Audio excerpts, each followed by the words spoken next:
নির্বাচনের সময়সীমা চূড়ান্ত করলেন প্রধান উপদেষ্টা। 2026 সালের 30 জুন হবে নির্বাচন।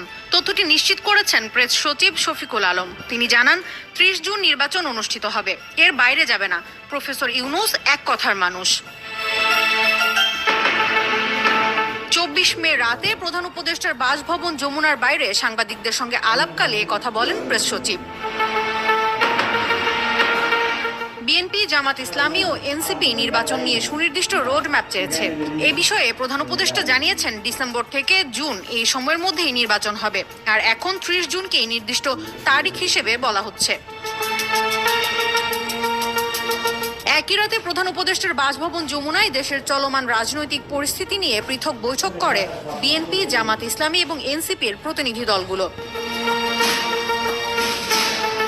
প্রেস সচিবের বক্তব্যে নির্বাচন নিয়ে সরকারের কড়াকড়ি সময়সীমা এবং প্রতিশ্রুতি বাস্তবায়নের স্পষ্ট ইঙ্গিত মিলেছে বলে মনে করছেন সংশ্লিষ্টরা।